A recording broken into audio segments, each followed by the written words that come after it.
What is up, full-time family? It's time for Full-Time MMA Live. Today is Tuesday, July 3rd, and What is right up, now, full-time I need to family? mute this so It's we don't time echo. for full-time MMA.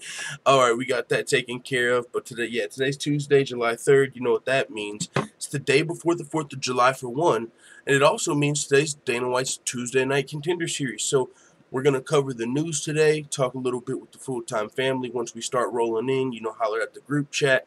But we're going to try and shut it down about an hour and a half in, so we can, of course, watch Dana White's Tuesday Night Contender Series and cover that. So, with that being said, without further ado, let's get into, and I'm starting big this week. I've been, trying to arrange the topics and shit, but this is a fight that would be absolutely crazy. I think it makes a lot of sense, and also it's a fight I've personally been wanting to see since Robbie Lawler was the champion. Stephen Wonderboy Thompson feels like he's owed one by Dana White, especially after that UFC Liverpool nonsense, and he wants Robbie Lawler in South Carolina. And this is what Stephen Thompson actually had to say. He said, "We took White up on his offer. We chatted back and forth, and I think it's something they're definitely excited about and looking forward to. Hopefully we can get something going by the end of the year. If not that, the beginning of next year. We have an awesome venue here." And he's talking about, I believe, in North Carolina. He says the seats 100 more than the MGM Grand Arena in Las Vegas. I did my very first MMA fight at the arena, and we packed it out. I know we can. That's something we're just trying to work on. We want some more fights down south. It's something we're talking about with Dana White, and we want to make that happen. If not, it would be cool to fight again in Madison Square Garden. So that would be super dope. Stephen Wonderboy Thompson just went overseas to Darren Till's home, lost in Liverpool in a fight that a lot of people felt like he won. So, hey, all right, I want that feeling. And Curtis Blades not too long ago, he went overseas, but he won his fight, and he still said, when he beat Mark Hunt, I want to, fight in front of my home crowd. I want to get cheered for once. Tonight I was booed. I want some cheers. Wonderboy Thompson, he's definitely had his fair share of cheers. I mean, to be fair, you know what I'm saying? He's fought Tyron Woodley twice. Anybody that fights Tyron Woodley's probably getting the cheers because we know who's getting the boos. So Stephen Wonderboy Thompson, not necessarily about the cheers, but just fighting closer to home. Friends and family travel shorter distance to see Stephen Wonderboy Thompson. Hell, if you get a UFC North Carolina, you're going to see the whole Wonder family in that joint. So, I can see Wonderboy wanting to do that. And Robbie Lawler, former champion, that sounds like a great headline. Now, of course, that fight, could have happened, if you recall, when Robbie Lawler was the champion, actually. Right before he fought Tyron Woodley, and I believe that was at UFC 201, man. I remember I was watching that live. That was crazy because I wasn't as hardcore of an MMA fan as I am today. And I definitely, you know what I'm saying? I'm not the fighter that's in here like Dan Hardy breaking shit down. I'm looking at everything else. I don't know. Oh, his fucking counter left was 2 inches off. If he would have moved his head just off the center line, he would have had the KO. But I don't know all of that stuff. But I did know when I was watching Tyron Woodley versus Robbie Lawler, I had by that point knew that you should not circle into somebody's power hand. And when I was watching Lawler versus Woodley, and this is a side note from the Wonder Boy, but we're going to get right back into that. But I remember I was like, no, Lawler, what are you doing? Don't circle that way. And I'm just a fucking fan on my couch, clearly. But I'm saying, no, you're circling to your left. You're circling to his right hand. And then, yeah! And then, yeah, I'm telling you, bro, and I had all the casual fans. I was the more hardcore fan out of the people in the house. And I was like, you guys, he's circling to his left. That's not good. Tyron Woodley has an overhand right that will fucking take his head off. You don't want to circle to your left. And then, boom, it made me look like fucking full-time Nostradamus and shit because he got KO'd circling to the power side of Woodley. And that was just kind of cool as a fan, predicting what was about to happen. But either way, before that fight, Stephen Wonderboy Thompson was talking about, yeah, if Lawler wins, I'd love to fight Lawler at that point in time. And you remember that's why Tyron Woodley almost didn't want to give him a title shot. He was like, he thought Lawler was going to beat me. He said he wanted to fight Lawler. He didn't even give me a chance. He didn't even say if Woodley wins, I want to fight Woodley. He was like, yeah, I would like to fight Lawler next. Like, okay, so go fight Lawler. I just beat Lawler. You said you wanted to fight Lawler. So now go fight Lawler. Now that I'm the champion, let me go do my thug dizzle and get a money fight. You wanted to fight Lawler, right? All right, Wonderboy, go fight Lawler. But Wonderboy, what he really meant to say is I want to fight for the belt. And so now that Tyron Woodley's got the belt, he, was trying to get toward that belt. And he ended up fighting Tyron Woodley, and we saw how those fights played out. But with that being said, Lawler versus Wonderboy would, if Woodley would have lost to Lawler that night, we would have seen this fight and it would have been a title fight. That's what we're looking at here. Still two of the best welterweights in the world for sure, between Robbie Lawler and Stephen Wonderboy Thompson. And if the fight can't happen in North Carolina, hey, MSG, two big names, former champion, Wonderboy. I'm sure Wonderboy would love to go back to MSG. Wonderboy fought Tyron Woodley in their first fight in MSG, you know what I'm saying? And so, yeah, that'd be a good place too, and a big venue. But at the same time, he would kind of like to maybe get a little bit of that hometown cooking down in North Carolina. Now, one thing about Wonderboy calling out Robbie Lawler that's kind of interesting to me is, you know, if you really feel like you were robbed versus Darren Till, you know what I'm saying? And I know a lot of people do. I'm sure Wonderboy does as well.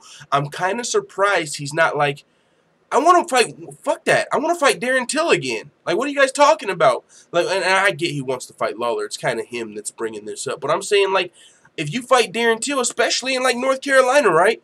I just fought him at home in Liverpool. So, I got fucking robbed. How about that same motherfucker comes to my home? Let's see what happens. Now, how about you come to my hometown? Not only in America, I'm talking about my motherfucking hometown. Wonderboy town, dog. I just went to Liverpool. Fucking, I landed more strikes than you and I lose the fight. I'm fucking big Wonderboy dog and I'm losing to fucking this young up-and-comer because we want to fight in Liverpool? You fucking kidding me? Fuck that. Bring that shit back to North Carolina. We're running that back.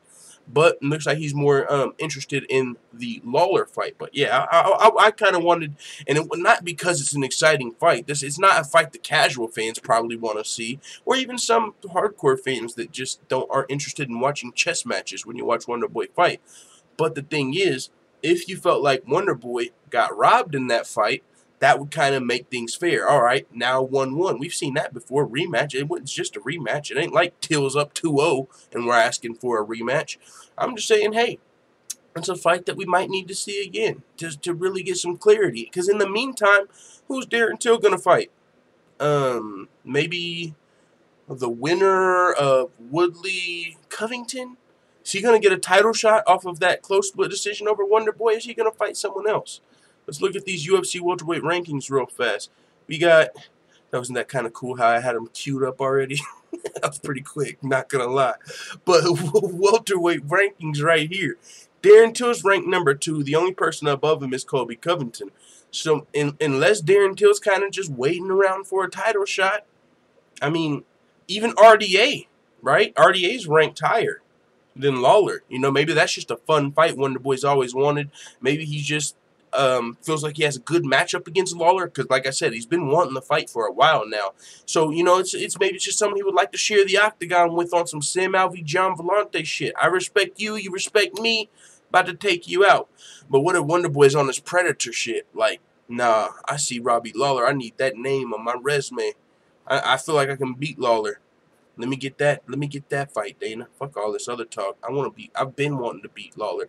You know what I'm saying? Because he's been kind of persistent through the last year or so, couple years, about kind of wanting to fight Lawler. So either way, that would be an amazing fight in my mind, especially if you're a Wonderboy fan, because Lawler, you don't really expect him. He's a guy that definitely loves to entertain the fans. Robbie Lawler is a fighter's fighter, a fan's fighter, a fucking warrior. I mean, all of that in between. That's Robbie Lawler. He's been out for a little while since his last fight, but it would be a great fight for him to come back to. Stephen Wonderboy Thompson. Lawler's last fight was to RDA, and it was a fight he lost a decision. And some people felt like Lawler won that decision, if I'm not mistaken. Or what fight am I thinking of in the top of the welterweight division? It might have been, no, the Donald Cowboy Cerrone fight. That's the one I was thinking of. But yeah, if you recall, RDA fought Robbie Lawler, and you know, it was a fight RDA won, and now Lawler's sitting right on the edge of the top 5. So this would be a good fight for Lawler as well, you know, because for Lawler, you got a couple options here. You can fight up, and there's not many spots to fight up. Now, Wonderboy would be a fight for you, and you already fought RDA, so you got two options in my mind if you're Robbie Lawler.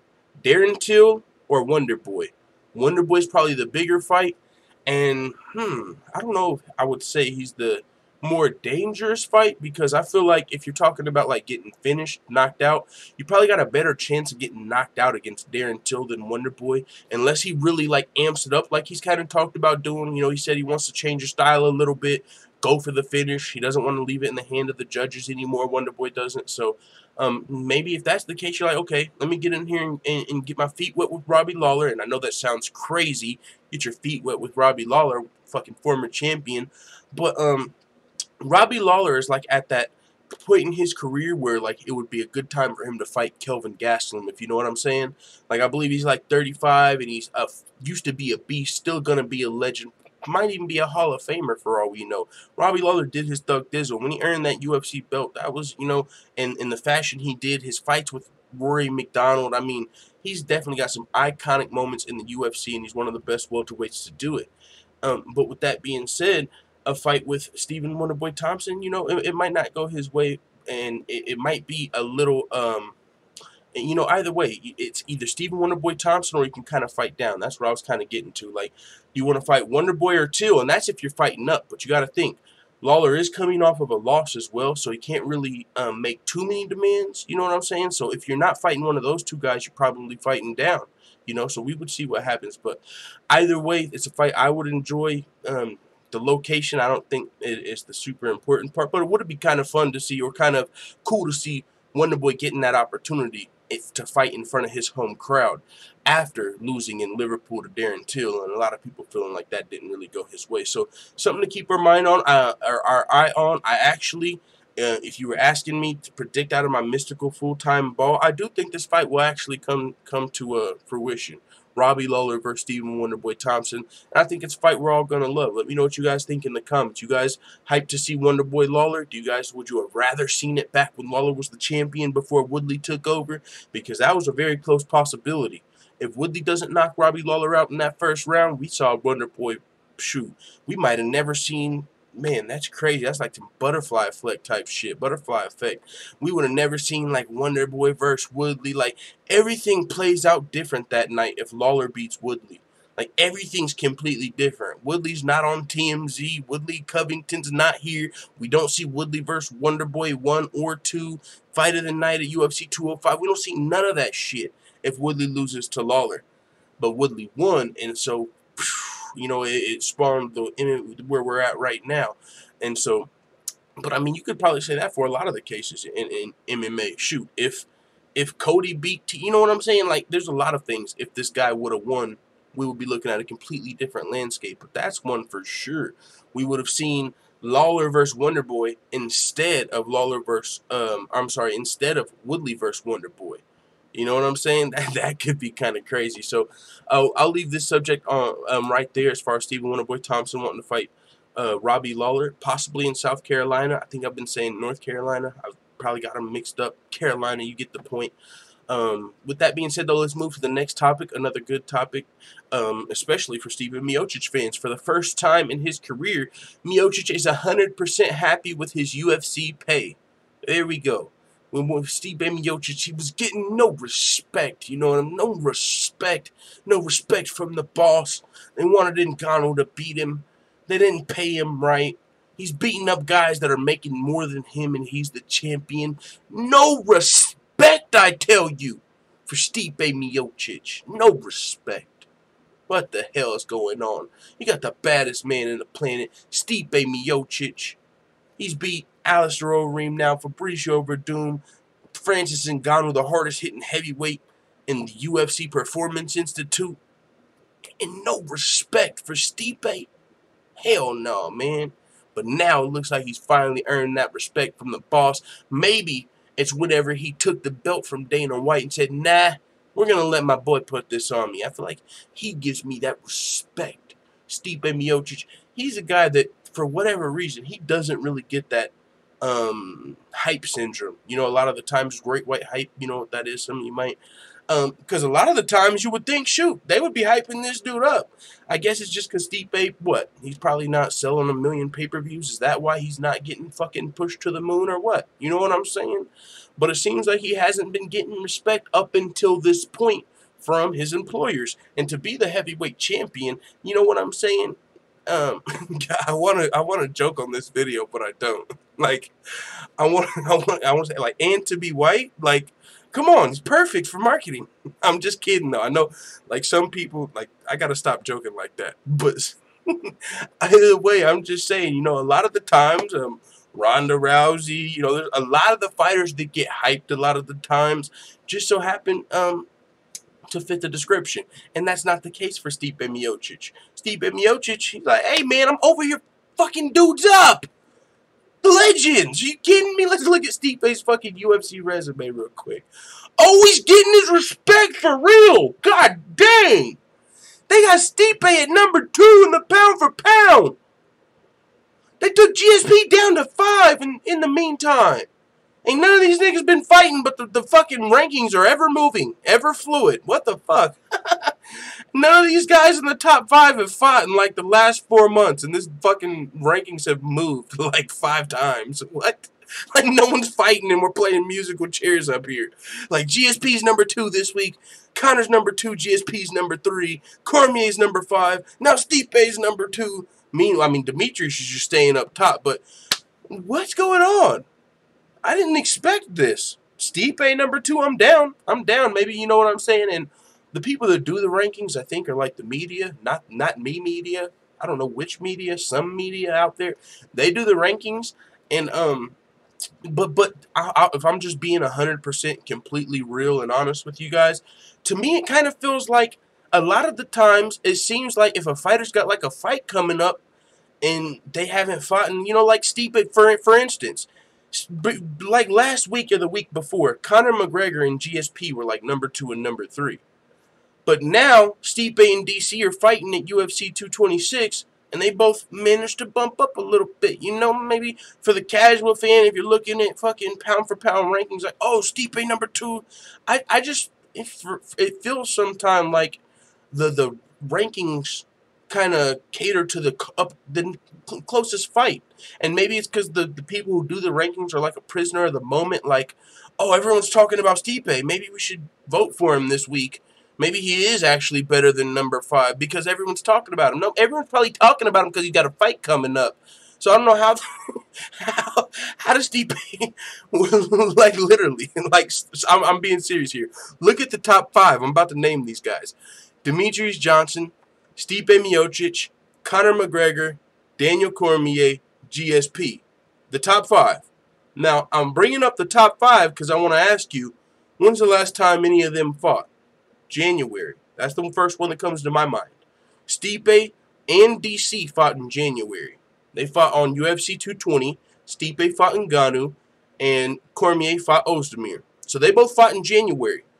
But now we're in July. So let's take January out of the equation, and we'll say we got 5 months that that's funny. 5 months. In 5 months, no one in the top 5 has fought.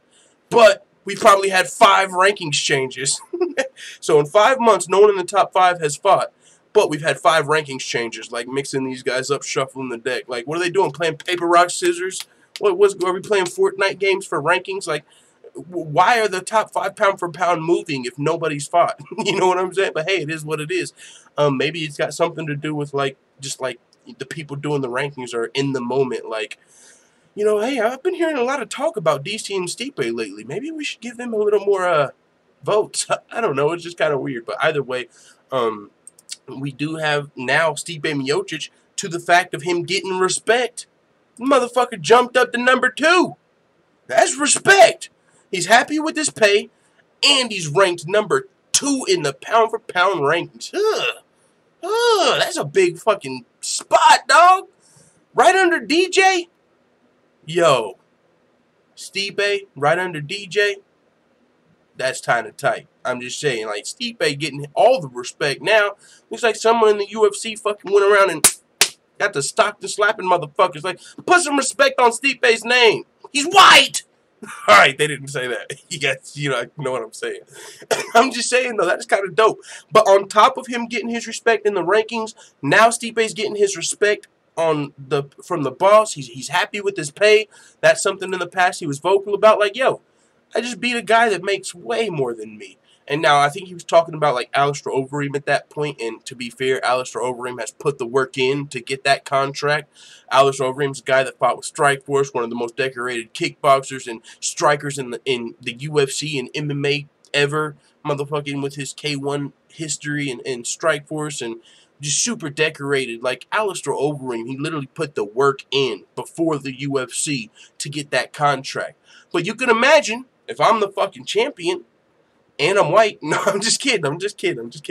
But you could imagine though, if you're the champion, you get like 100,000, and then the motherfucking the details come out tomorrow morning. The guy that I just knocked out made how much? You know what I'm saying? Like what? Like you could imagine, like you feel disrespected as the champion. I'm the best in the world over here, beating the guys you're paying top dollar, and you guys are paying me like you're, you know what I'm saying? Like your side. Like it is what it is. But Stipe wasn't too happy with that, but now he is, and I'm interested to see how this plays in his performance, man. If he, this could be crazy. This could be. It could either be a good or a bad thing, and I think it's gonna be a good thing. I think we're about to see a whole scarier Stipe, and I know that's already kind of crazy to think about because he's already beat like everyone in the heavyweight division, except for Cain Velasquez. But I don't know when he's coming back, but that would be tight. I would love to see Cain versus Stipe. Like that's gotta happen. Just because, man, if Cain's gonna come back, that's like the last name he hasn't beat. Kind of like Amanda Nunes with Holly Holm for me. She's beat everyone in the bantamweight division except for the up and comers and Marion Renault. You know, Marion Renault, Caitlin Pierre. Those are really the only two girls that could kind of make a case and their fresh faces for a title shot. But Amanda Nunes beat Holm, she beat Rousey, she beat Shevchenko, she beat like the real killers of the division, except Holly Holm, so I still kind of want to see that fight. And that's the case with Stipe. He's beat like the legends of the division and stuff like that, but I still want to see him fight Cain Velasquez, but he'd be coming off an injury, so it still kind of dampers things. But to be honest, I still want to see that fight. Hold on, I'll be right back. All right, I'm right here. I'm upstairs now, full-time family. Honestly, it's way better. Like, I'm like in my room, well, studio thing, so everything's around kind of tight. But either way, man, I want to see Stipe versus Cain. If, you know, there's a lot that would have to happen, but that's just something that I would personally like to see. But as far as Stipe Miocic is concerned, if this, I'm curious to see how this, how he reacts to this. Finally feeling like he's getting the respect. There's no denying he's getting his respect now. He's 100% happy with this pay. Number 2 on the pound-for-pound rankings. That's some motherfucking respect if I ever seen it. That's some respect for sure. And with that being said, is this going to make him, like, content? You know what I'm saying? Like, you know, rest on his laurels. I'll just fight the next contender.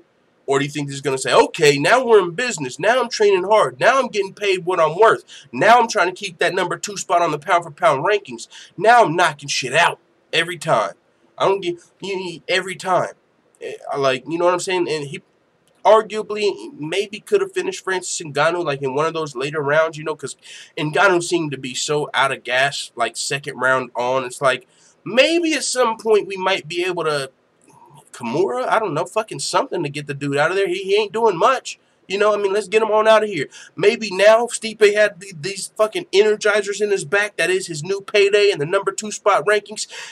Maybe fucking giving it to Francis against the fence. That's all I'm saying. He might turn into a savage. He might want to finish it. Now that he's getting paid what he feels like he's worth on his check, now he wants to get that bonus on top of it. Now he wants to get a 50 G's, baby. Now, hey, I'm just saying. I'm watching. I can't wait to see how this affects Stipe, if it affects Stipe.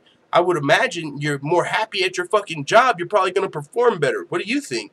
If I'm in job all day pissed off about how much I'm getting paid, I'm just fucking like, let's say I'm stocking groceries. I'm just throwing the fucking ragu in the back of the thing like, fuck you, ragu. But if I'm getting $12 an hour in benefits, nigga, I'm zoning the shelf. I'm motherfucking making sure you got this ragu and the red. You know, I'm just a lot happier at work, and so I'm going to perform better. And so that could very well be what happens here with Stipe and Miocic. And if that's the case, DC, duck your motherfucking taco. That's all I'm saying, because we saw what happened in the John Jones fight. And even if Stipe was still feeling disrespected, he might still beat DC. It's going to be a tough fight and stuff like that. But either way, I can't wait. It's this weekend, UFC 226. We'll leave it there on that topic for now. As far as Stipe Miocic, I could have honestly.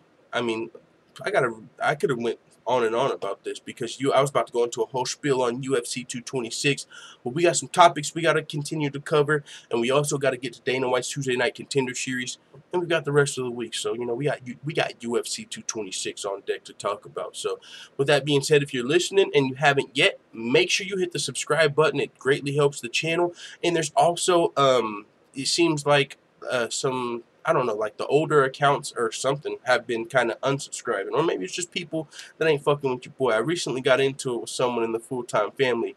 Hit me up on Instagram on some crazy shit. You know what happens when you don't respond to people? They turn from fans to enemies real fast. Whoa, chill. I don't check my Instagram that often, dog. Chill. Like, I got a business proposal. Oh shit, dog. Somebody was pretty pissed off at your boy Big Full Time. Maybe he had all of his friends unsubscribe. Who knows? But either way, if you are listening, make sure you hit the subscribe button. We will continue to the next topic. We got John Kavanaugh blasting the UFC for not covering his fight week expenses. That's what you got Connor for. No, I'm just kidding. But this is crazy, bro. And maybe it's just the UFC cutting costs. If they ain't paying for Conor McGregor's coach's shit, you think they're paying for anybody else's? if the UFC's not paying for Conor McGregor, like everybody from his team, like coach, if Conor's coach is complaining about what the UFC's buying for him, could you imagine fucking Benito Lopez's coach, or just someone that the fans like they're just don't know yet, maybe up and coming, like anybody that's not Conor McGregor? That's like everyone in the UFC. If Conor McGregor's coach has grievances, you could imagine that the UFC is probably telling a lot of these motherfuckers, we got one ticket for you, and you better send him on a Greyhound. We will pay for your food, and you better motherfucking take him down to the dollar store, get some ramen. I don't know what's going on here. I'm just saying the UFC don't seem like they're fucking around with these expenses. This is what John Kavanaugh had to say. I guess time's hard at the UFC. Just messaged me to say that they can't collect me from the airport, so I need to make my own way to the hotel. Even though I've got an Ultimate Fighter finalist on the undercard guy on Friday, also paid for my own flight/hotel as they only cover one warm-up each. Hashtag pray for the UFC. Now, since then, he has deleted this tweet, but it doesn't change the fact that it went out there, people saw it, and it still makes you wonder. In John Kavanaugh, I believe Richie Smolin is his fighter that's fighting on the Ultimate Fighter 27 finale. He's fighting against the Violent Bob Ross, Luis Pena. But still, you're a coach. You got a fighter on the show. Like, there's a whole card. There's a whole UFC 226 the next day. You got the Ultimate Fighter Season 27 Friday, UFC 226 the next day. And so, and it's not the focal point, the Ultimate Fighter Season 27 finale, definitely. It's not the biggest card, but it's the end of the show. If you got a guy from the show that's on the card, you might think at least his coach is, going to get some more commendations, like a ride from the airport and shit like that. He said he had to pay for his own flight, his own hotel. He had to get his own ride from this joint. And it is what it is, I feel like Conor McGregor, of all coaches, can cover it. He's got a book. He's got Conor McGregor. That's his student. You know what I'm saying? He's Conor McGregor's coach. He's wrote his own book. John Kavanaugh is not stressing as far as money is concerned, I wouldn't think. But still, there's a lot of coaches that probably are. You know what I'm saying? There's fighters that are. So you can imagine there's coaches that are. So it seems like the UFC's not really covering a lot of these expenses. Maybe it's part of them cutting costs. I mean, it is what it is, but that's the first thing I thought. If John Kavanaugh shit ain't getting covered, good luck everybody else. And motherfuckers got a best-selling book out there and they got give no fucks. So good luck, man. But yeah, that's something interesting that popped up. And now my favorite topic of the day.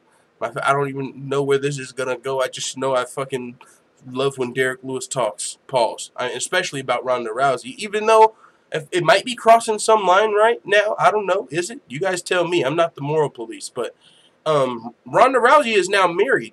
And Derrick Lewis is still kind of sending signals and flowers. Is it okay to send flowers to a married woman? Like, I mean, moral police out there, you guys tell me. Is this starting to cross the line, might I say? Who knows? But if you're Derrick Lewis, you don't care. I mean, I love this gimmick, and especially what he had to say today. This is what Derrick Lewis had to say. I already sent her flowers. You're trying to distract me. I've got to fight extra hard. She might go to the fight. She might be watching. Now I'm nervous. Yo, I don't know if I can read this without laughing. Fucking Derrick Lewis, my motherfucking dog, bro. Alright, I'm going to read this all the way through. I already sent her flowers, he told Flow Combat. You're trying to distract me. I've got to fight extra hard. She might go to the fight. She might be watching. Now I'm nervous. Yo, and I thought about this before I went live. When I just saw this topic came up, I was like, I wonder if Ronda Rousey sees some of this shit and like laughs.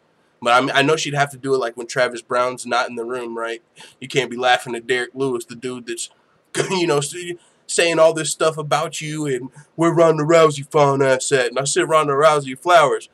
But I'm just saying, like, it seems like Derrick Lewis might have a little bit of a thing for Ronda Rousey. And I sometimes with this, especially today, after I was done laughing, I was like, I wonder if Ronda Rousey has a sense of humor and actually likes some of this shit. You know what I'm saying? Like, you probably can never admit it. If you're Ronda Rousey, you can't ever come out and say, yeah, actually, I'm a fan of the Black Beast. You can't ever come out and say that, but I'm just curious. Like, I wonder if Ronda Rousey laughs at some of this stuff. Like, this dude, Derrick Lewis. Like, wouldn't it be crazy? Turn of the century. Ronda Rousey breaks up with Travis Brown and gets with Derrick Lewis. Like, they live happily ever after and have, like, Ronda Derrick babies. Bruh, little fucking light-skinned niggas like me running around. Ronda Rousey in Derrick Lewis's house. Yo, that would be crazy. Like, if this was the WWE, that might have already happened. You know what I'm saying? Because this is real shit going on in the UFC. He beat Travis Brown. I don't like people that put their hands on women.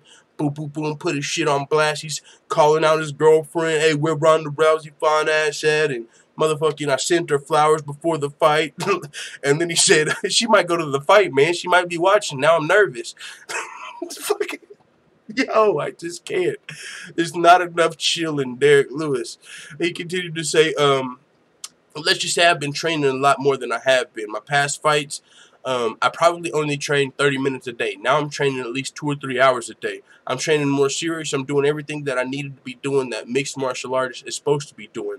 Like trying to eat right, because at first I wasn't eating right at all. I'm trying to eat right. I'm still slipping up here and there. And that's some just real person shit. Like if you're a nutritionist or a doctor or somebody that's kind of had money and shit, you know what I'm saying? You might not get where it's coming from. I'm trying to get through that. And if you listen to Sean O'Malley on Joe Rogan's podcast, like a lot of people that aren't very aware of like nutrition and stuff growing up, they're dealing with that problem today. I know I'm one of them. Now I'm out here like, you know, because growing up, soda was like a fucking... It was a reward. It was like, oh, we got pop in the fridge. I'm about to drink some pop. And like where I grew up, one of my stepdads like had a little mini fridge just fucking stacked with pop. You know, when we were kids in the neighborhood, all the kids are drinking the pop and shit. I'm like, but now that I'm an adult, I'm like, God, now that I'm looking at it, listening to the Joe Rogan podcast and watching all these athletics and shit like that, I'm like, none of these people drink pop.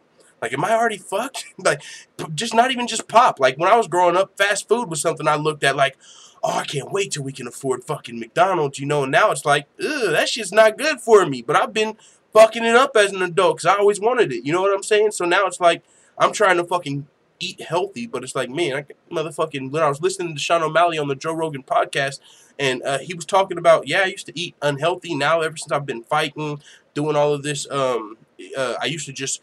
this is from Sean O'Malley. He used to play games a lot and probably wasn't eating as healthy because he wasn't a fighter. And he talked about how you always used to have like back inflammation and stuff like that.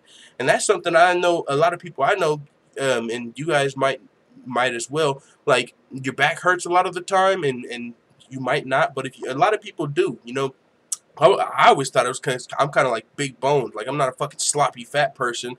But just being bigger, I'm like, oh, that probably gives you back issues. But when I heard little ass Sean O'Malley was having, like, back inflammation and his back was always hurting, like, that might be the fucking soda and shit like that. You know what I'm saying? So I ain't been drinking no pop. Like, that's something I'm trying to cut off. Like Derrick Lewis is saying here. Like, you know, I still slip up here and there. Like, if a motherfucker pops up tomorrow and just randomly has a cold-ass Jones soda... you know, the blue joint, like, I might have to just drink one, but it's not like I'm gonna go out and buy a case of them. You know, I'm trying to get better at shit. But you know, that's something cool. You know, with Derrick Lewis, he always kind of struck me that way. It's kind of why I'm such a big fan.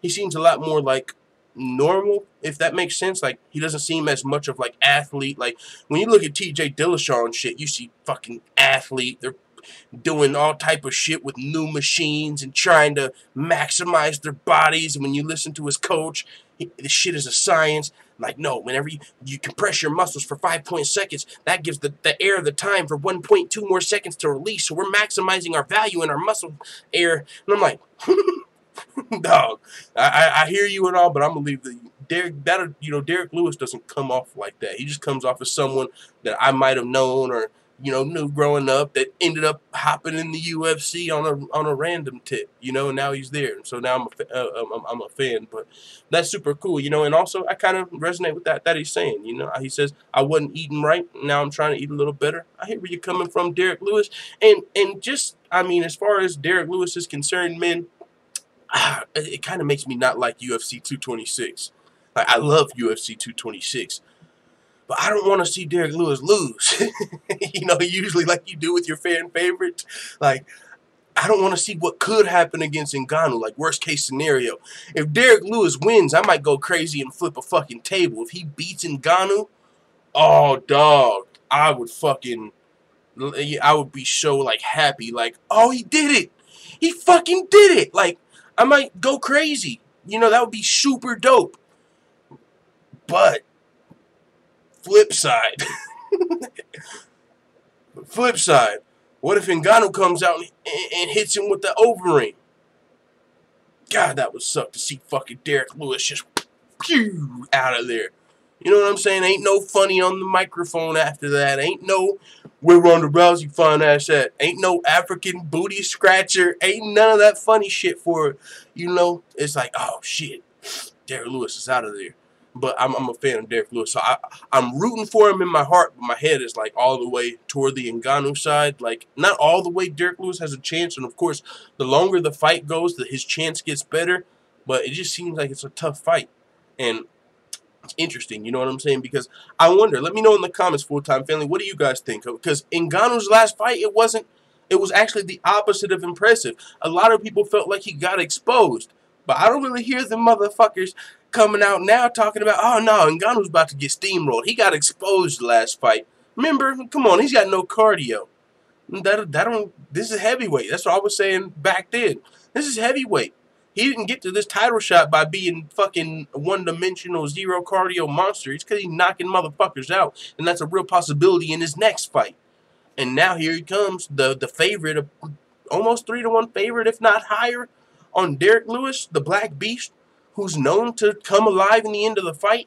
So it's like motherfuckers are literally expecting the knockout in this fight. How else is Ngannou going to win? Do you think he's going to win a decision? I don't.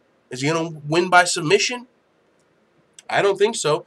I mean, maybe a decision. If it goes to a decision, that would be this fight. If this fight goes to a decision, we're probably going to be laughing the next day. And just because, like, what did we just watch? Not laughing at the fighters, but just because the third round might be slow, to be fair. Like to be as nice as I can put it, it might be a little slow if these guys actually make it to the third round.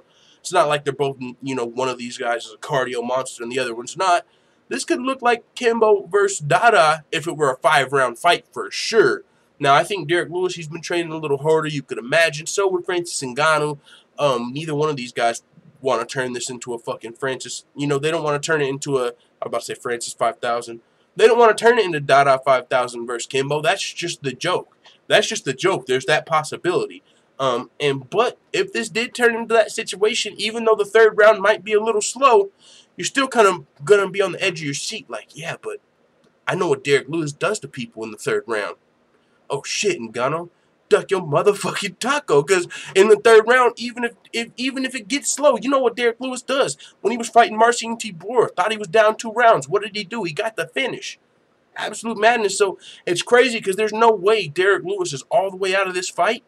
But it's just hard, and I'm a fan of him, but it's still hard for me to pick him against Ngannou. It's crazy, man, but can't wait for the fight.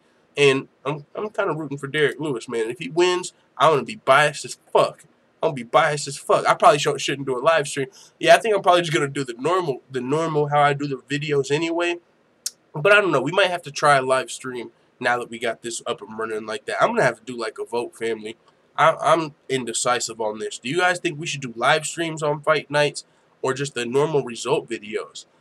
We have a lot more success as of right now as far as, new viewers, new subscribers and stuff like that the old way, but that's because we just started doing the fight companions. I think those probably have better potential for the future, but that's another topic for another day. Let me know what you guys think in the comments. We're going to continue to talk this MMA. We got, speaking of UFC 226, Max Holloway argues that UFC 226 battle with Brian Ortega is a super fight too.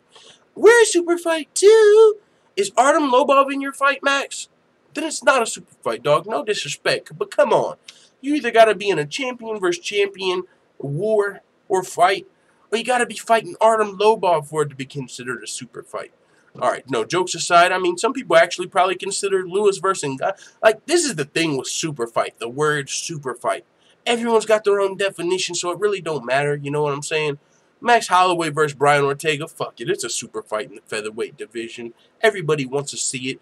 This is the most excited I've been for a featherweight Max Holloway fight in a long time. And it's not because Max Holloway's not exciting. It's because what Brian Ortega did to get to this point. And it's unexpected. I didn't expect this. Now, I do believe this is the blessed era. And I'm actually pretty confident in Max Holloway to get the win. Because I don't think you go on a fucking 12-fight winning streak and become the champion and beat Jose Aldo twice and finish Pettis and do what you did with Lamas by making mistakes. I don't think you go on such a fucking incredible run. The best is blessed, motherfucking 12-fight winning streak, take the title. You weren't given the title. You didn't fucking knock one guy out and get gifted a title shot. Fuck no. You went, beat this dude, beat this dude, beat this dude, beat this dude. Oh, I'm on a 5-fight winning streak and I still ain't hearing shit about a title? I'm about to go on another one. Where they do that at? Where the fuck they do that at? That's the hard route. Anybody that goes that route is somebody that went against the grain, kind of. You know what I'm saying? Because a lot of the times, the biggest UFC stars are the people that the UFC kind of sees potential in or gets behind or whatnot. Like GSPs, the John Jones, Conor McGregor's, and not even GSP in this sense. I'll take GSP out. We'll use more to date. We'll say Cody Garbrandt. Cody Garbrandt's even a more perfect example. Cody Garbrandt beat Thomas Almeida. And then in his next fight, he fought down in the rankings, right? So Thomas Almeida was ranked like number 5. Cody Garbrandt beat him. Took his number 5 spot. Well, then next, he went from fighting the number 5 guy to fighting the number 11 guy, Takeya Mizugaki. But he knocked out Takeya Mizugaki and got a title shot. Now, a lot of people don't get that opportunity. Knock out 2 dudes or, especially in a number 11th ranked guy, fight down in the rankings and then boom, right to the title shot. Lucky for Cody Garbrandt, there was the Team Alpha Male rivalry. He got the neck tats. Whatever. He's marketable. He's got a lot of fans behind him. Team Alpha Male, and that sells the heat. So Cody Garbrandt got pushed up a little bit, as far as he got that opportunity. But Max Holloway, Tony Ferguson, Robert Whittaker, it's not that way for these guys in my mind. Those are 3 of the guys I look at like, whoa, what you did was crazy. A lot of people don't do that to become the champion. See, in my mind, a lot of the time, the guys that have to go on 10-fight winning streaks and shit like that, those are the guys that the UFC wasn't trying to necessarily push, in my mind, or they would have probably already had a title shot at an 8-fight winning streak. I mean, Cody Garbrandt, Conor McGregor, a lot of these guys don't got to go on 7-fight winning streaks before they get a title shot. A lot of the guys kind of just get that shit. But so when you get Max Holloway, 10-fight winning streak, beat Aldo twice, first to finish Pettis, it's like, all right, man, we're looking at something special here. And Brian Ortega, he's doing special things as well, especially with that first-round KO of Frankie Edgar. But really, Brian Ortega shines if his opponent makes a mistake. And I can't say that and go out and pinpoint the mistake that each of his opponents made. Like, oh, if fucking Cub Swanson wouldn't have put his neck right here, he would have won the fight. But what I'm saying is, a lot of his fights he's down in. Like When he was fighting Cub Swanson, he was getting outstruck before he got the submission. And even before that, Renato Moicano and a lot of other of these fights, Ortega was not winning going into the third round, and he got that finish. Now, that's, in my mind, that's going to be the story of this fight, as far as Max Holloway is going to be running away with the stats. I feel like he should be able to outstrike Brian Ortega. The striking advantage isn't even close to me. That's Max Holloway. But Max Holloway's got defensive wrestling and shit as well. It's not like he's just some geek on the mat. You know, it's not like he don't know what the fuck he's doing on the mat. It's not like he's gonna get exposed by somebody on the mat. Now, I would love to see. I really want to see Max Holloway versus Frankie Edgar. Unfortunately, that fight got scrapped because Max Holloway got injured. But that's still a fight I would love to see. But as far as this fight goes with Max Holloway and Brian Ortega, yeah, Brian Ortega, I feel like will have the jiu-jitsu advantage if the fight was, you know, if this were a jiu-jitsu match, for sure, I got Brian Ortega, like, winning. And even though it's a UFC fight, he's got the chance to catch Max Holloway slipping. But what I'm saying is I don't think Max Holloway's going to get caught slipping in this fight. So I think he's going to come out here and win this fight. How dominantly, I can't be sure, but I could say, I'll say this. I wouldn't be surprised. I wouldn't be completely surprised if Max Holloway ran away with this fight. You know what I'm saying? And when I say ran away with this fight, I mean wins it pretty one-sidedly. Because that could have happened to Brian Ortega in the past. You know, if the fight would have went to decision, he would have just lost a unanimous decision in some of these fights, and he wouldn't even be the same Brian Ortega he is today. But the crazy shit is his clutch gene. Brian Ortega's got a fucking clutch gene if you've ever seen one in MMA. That's what he's got, like the clutch gene. That shit's real. And when you put it in MMA, you get a guy like Brian Ortega. Yeah, well, I might be losing, but when it really fucking counts, it don't matter. I'm in there. Like swimwear. Ray Allen in the finals. Whenever they was down, I couldn't believe that shit when he hit that last-second three-pointer and won the finals essentially for LeBron and them on the Heat. That's clutch gene. LeBron don't got the clutch gene, and I'm a LeBron fan. Speaking of LeBron, how about LeBron to L.A.? That shit's crazy, bro. Because if you came up on Team LeBron, you were always like, man, fuck the Lakers, fuck Kobe. You know what I'm saying? And if you came up a Lakers fan, you were always like, fuck LeBron. So now it's like you're torn. It's like, damn, I got to root for the Lakers? And now they're like, damn, I got to root for LeBron? Like, what the fuck's going on? You know? But either way, clutch gene, though. Clutch gene. Back to Brian Ortega. That shit's crazy. But I don't know. Honestly, I don't know if the clutch gene is going to be enough to beat Ortega. And if you want to just keep it on NBA for a second, the clutch gene might not be enough to beat the Warriors. You can have the clutch gene, but that's the fucking Warriors. You got to be in a position to win it. And so I feel like Max Holloway, this is his era right now. He's looking amazing. 12-fight winning streak. He's got a tough challenge on his hands here in Brian Ortega, but I really believe in Max Holloway in this fight. And for some reason, I'm just getting more confident as the fight gets closer. I don't know why that is. But maybe it's just, you know, I don't know what it is. But, yeah, I'm pretty confident in Max Holloway in this fight.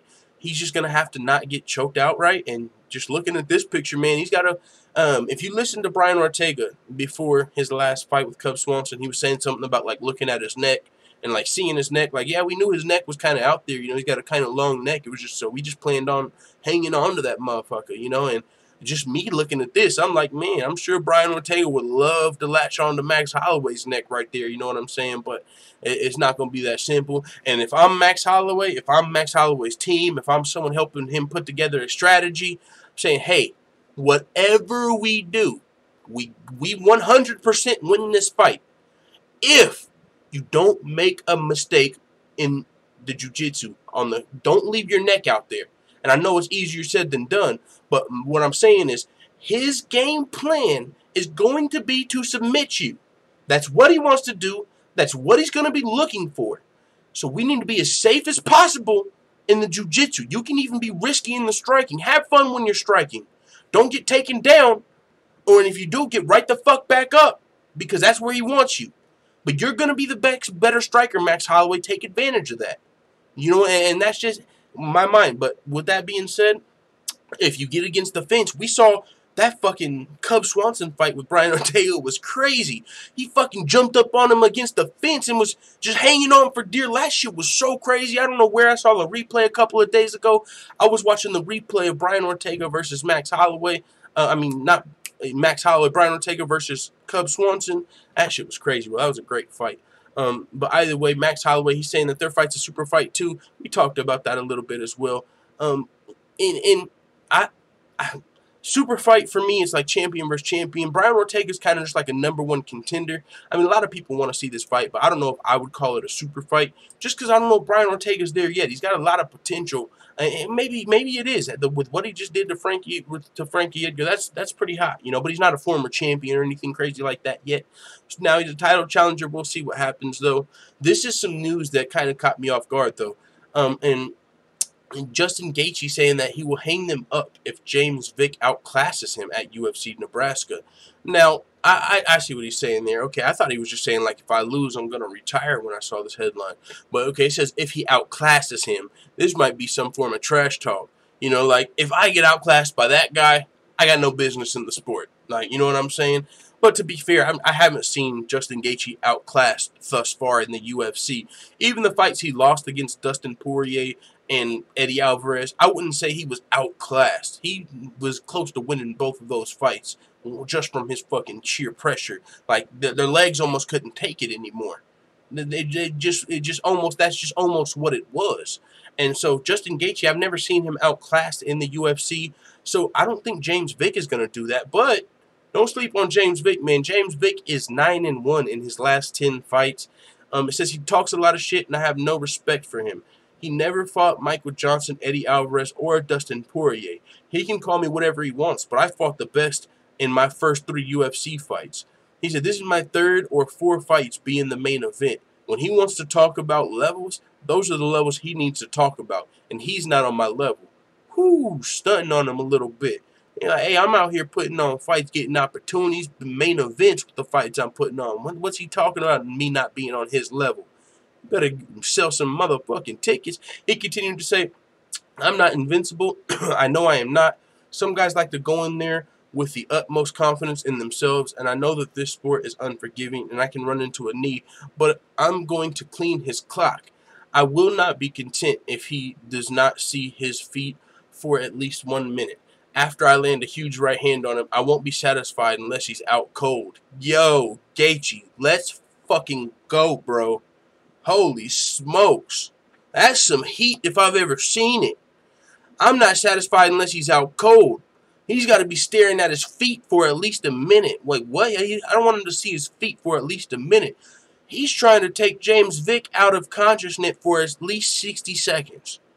Holy smokes. Wouldn't that be crazy if he, like, kept up with that? Like, 60 seconds. Like, every time they saw each other, 60 seconds, motherfucker. And, like, if he actually knocked him out, like, you would low-key have to go for the count. Like, 1, 2. Like, that's crazy. That's some fucking heat. He's pissed off. He's saying, and this is what he had to say, I'm so much better than James Vick. It sucks to say it, but if I was to go out there and get outclassed by James Vick, I'd have to hang them up. He's not good. He's slow. I'm talking if I go out there and get outclassed. If he outclasses me and beats me in every aspect of his game, then yeah, something's not good. I'm not saying, I don't know, you know how this game works and we fly on emotions. Everything you get from us is coming from an emotional aspect. Like I said, if I was to run into a knee and get knocked out, no, that's not what, if he outclasses me, then I would be so disappointed in myself. And so, not too long ago, actually, Justin Gaethje was saying he believes he has like 5 fights left, if I'm not mistaken, or he wants to fight 5 more times. And you know, it's kind of an interesting plan because he usually gets fight of the night in a lot of his fights. But when you look at his style, you're not super, you're kind of weary. Like, oh, can he last? You know, you're not super confident if he can last. Like, you know, that fighting style, especially in the day, it's 2018. We've known about CTE for how long now? You know what I'm saying? So in this day and age, someone that fights like that, people look at like, yo, how long is your career going to be here? How long are you going to be fighting when you're going out there on your shield every fight like that? And with Justin Gaethje, he's guy said, you know, I only want to fight like 5 more times. And, you know, that's kind of interesting. A lot of fighters are trying to prolong their career. And he's like, well, if I just fight 5 fun fights, then I ain't got to fight 15, you know, fights where you're still taking damage in those fights. Maybe not as much, but I'm out of here a little quicker. So just a different way to look at things. Kind of interesting perspective Justin Gaethje's coming at it from.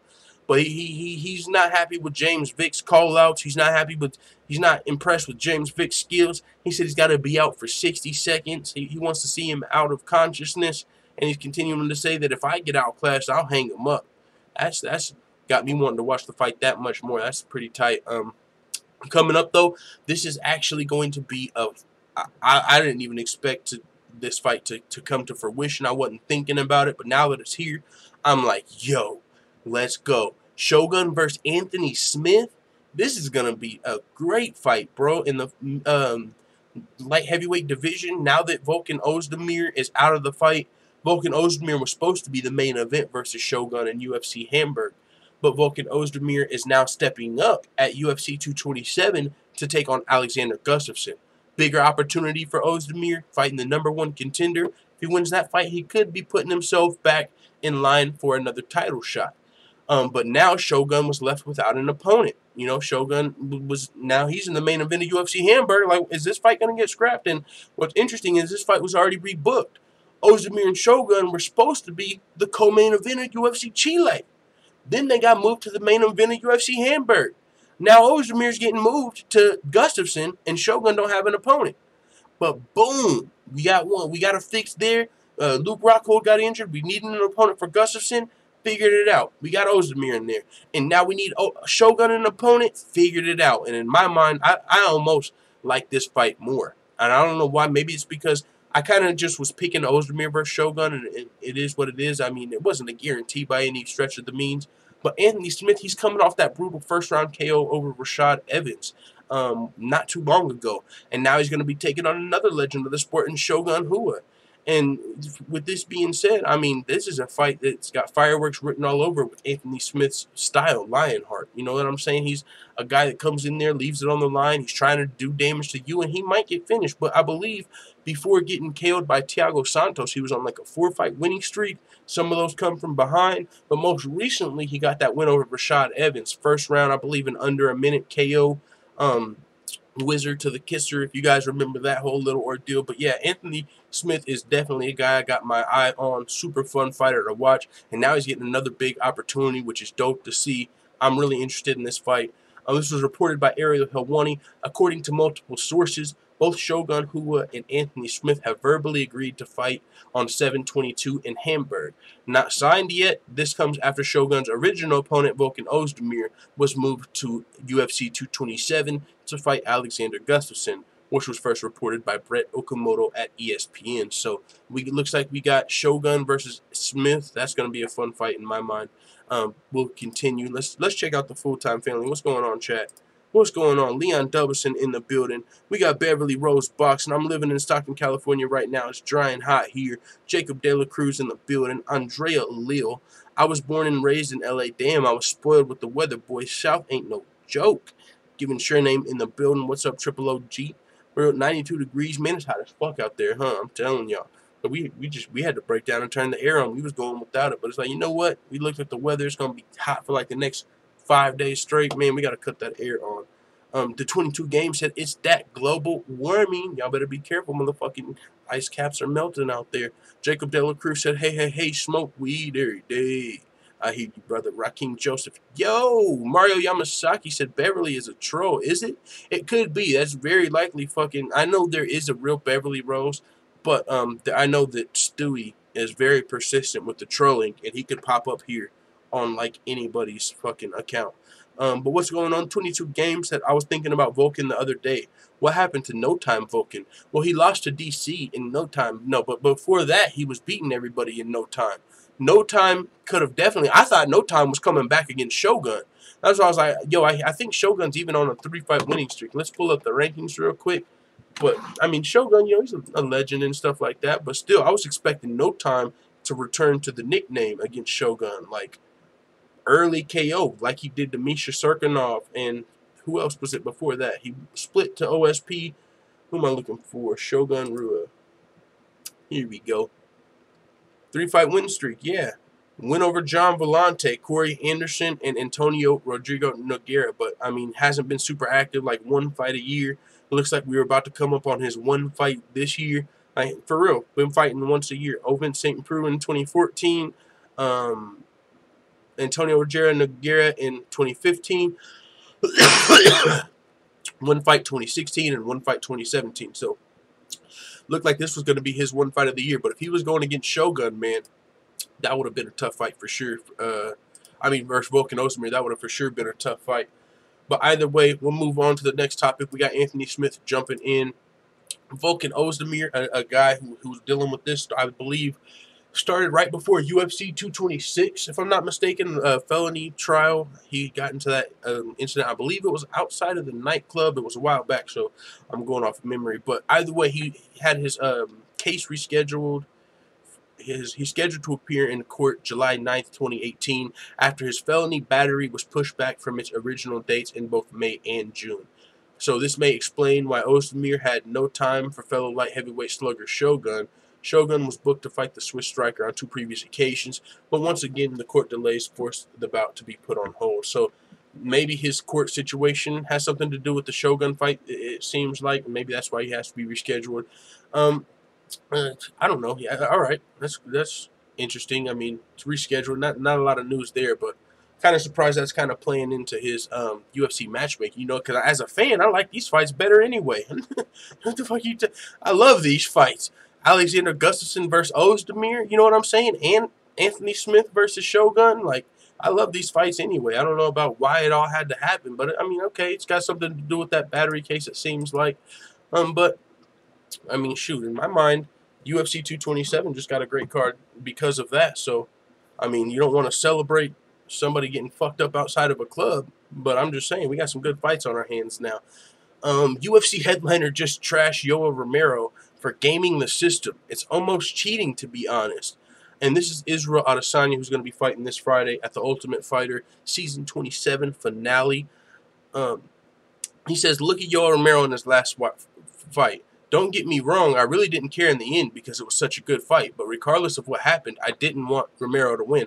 You guys, I'm fucking saying it. What up, Israel Adesanya? What's up, dog? What's up, bro? Let's get an interview on deck. Let's just get it popping. You're a fan of me. I'm a fan of you. Let's just get it going, bro. I know I had someone reach out to me and they said, yo, I think Israel Adesanya listens to your channel, man. He's been saying some of the stuff you say and all of this, and you know, I wasn't gonna run with it. I'm not that type of guy. I'm not just gonna say, hey, I think they're listening to me, man, because you know, I don't know, but it just feels like I can't just say I think someone's listening to me, and you know, it kind of seems I don't know the word for it, not conceited, but arrogant, like to assume somebody's listening to me. That's big time. Like that's kind of crazy. So, but with that being said, this is like third time's a fucking charm. I was saying that too, like. Yoel Romero, like, he kind of cheated the system here. And some of you guys probably heard that. But his plan, if you listen to his manager, his team, they came out and said the plan was to miss weight. At UFC 225?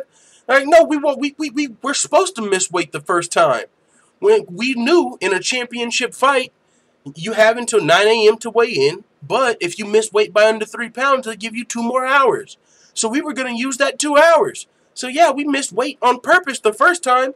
And then, motherfucking, the commission stopped us from cutting weight and it didn't go our way. But they literally, like, admitted to trying to game the system there. And that's what Adesanya's talking about. And I was pointing that out, like is that, it's still within the rules, though. So I don't know if I'm comfortable personally calling that cheating because it's still within the rules. And for one, if you ain't cheating, you ain't trying. No, but for two, it's in the rules. It says if you miss weight by under 3 pounds, you get 2 hours in a championship fight to make the weight. So as his team, they were taking that clause and they were kind of taking advantage of it, you know, because they were missing weight intentionally, but that's in the rules still kind of. So now it all got fucked up when the commission came through and said, stop cutting weight. Because his team was like, we only needed 5 more minutes. We only needed 5 more minutes. We were recovering. We were resting and shit. We were taking advantage of our time. And then Yoel ended up missing weight. Now, Adesanya's not cool with that because he's saying it's almost cheating, to be honest. He said, fuck that. The guy missed weight. It's not even the first time he missed weight. And he's been caught doing other stuff in the past, too.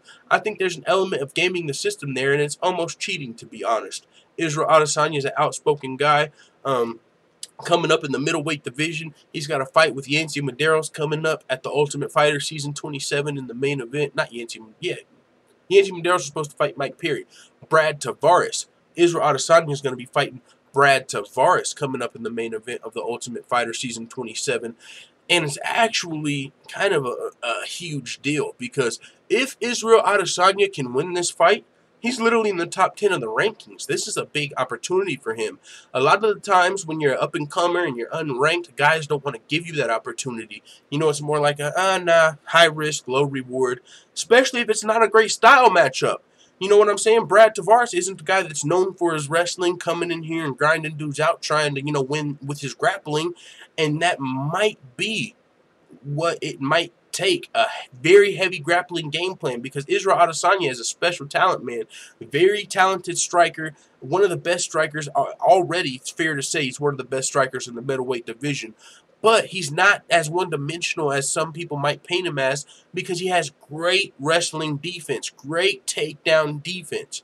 Now, if you try to take him down 15 times, you might only land 1 or 2 of those takedowns. What you can do with that takedown, you're going to have to work down there, because he's also going to be trying to get up in the same time. So it's not like if you just get him to the mat, you're going to win the fight. That's definitely not the case, like you might think with someone like an MVP, over in Bellator. Michael Venom Page is a guy I'm not as confident in his takedown defense. But Israel Adesanya, I've seen with my own eyes him defend takedown after takedown. Now, I've seen him on his back once or twice now as well. And I was kind of like, but he's got time to work on his game. And with that being said, his striking and his takedown defense, I think, are enough for Israel Adesanya to make waves in this middleweight division. I think he's got time as well to continue to round out his game. But with that being said, this fight with Brad Tavares is for one going to be a good fight, because I feel like very likely there could be a knockout in this fight, for one. But for two, it's going to be a fan-friendly fight. And you know what I'm saying? Even though I'm a hardcore fan and I can appreciate the grappling, I still like seeing those fan-friendly fights. I'm not going to ever come out here and say, no, Justin Gaethje, you know what I'm saying? Like, don't fight like that. 'Cause I still, if you're going to make that decision to have a fan-friendly fight, I'm going to enjoy it. But I'm not going to be the guy that complains if someone gets taken down as well. You know what I'm saying? So, this fight's a fan-friendly fight. Kind of like UFC 226, Slugfest City. But this is like kicking it off. Israel Adesanya versus Brad Tavares, because in my mind, this fight remains standing. And if it remains standing, man, that could be bad news for Brad Tavares, but he might put together a game plan. You don't want to just stay at range with a striker like Israel Adesanya. You're probably going to have to come forward, put pressure on him, be aggressive. But if you do that, you can also get caught. But at the same time, you might connect yourself. So it's going to be a great fight with Israel Adesanya this coming up weekend. But as of right now, he's already, just chatting a little shit with Yoel Romero. Just speaking on things, just being open-minded. He's not like specifically saying Yoel Romero is a fucking evil guy. He's just saying what he did is kind of fucked up and I was rooting for him to lose. So we'll see what happens, but that could be a fight we see in 2019, honestly. If Israel Adesanya picks up this win and gets into the top 10, he's not too far away from Yoel Romero's rankings. So maybe Yoel Romero might take interest in him and say, what were you saying? What were you saying, young Thundercat? What? I was what? maybe you pissed Yoel off. All right. We're coming toward the end of the UFC news. We got a little bit of Bellator to cover as well. But before we get off the UFC news, we got Pedro Munoz versus Brett Johns announced for UFC 227. This is going to be a fun fight, not like a fight that everyone's probably hyped for, but it's just a solid fight in the bantamweight division. Pedro Munoz is coming off of, I forget what he's coming off of. Oh, yeah, John Dodson. He lost that fight to John Dodson. If you recall, they were supposed to fight in, Belém, Brazil. Missed weight. John Dodson was like, all right, well, then I'm not taking this fight. It's my last fight on my contract. I'm not fighting a dude overseas that just missed weight. So the fight was rescheduled. John Dodson ended up winning against Pedro Munoz. And it was the last fight on John Dodson's contract, but he since re-signed with the UFC, and now his opponent, Pedro Munoz, his most recent opponent, is going to be taking on Brett Johns. Brett Johns is coming off that fight with Aljamain Sterling, our motherfucking dog. If you recall, we did an interview with Aljamain Sterling leading up to that fight with Brett Johns, and when I predicted Aljamain Sterling, and in the interview I was saying I feel like Aljamain Sterling is low-key one of the best bantamweights in the division as of right now. He fought Marlon Moraes. He's lost 2 split decisions. And in both of those fights, not the Marlon Moraes fight, that wasn't the split decision. That's where he got KO'd and did the dab.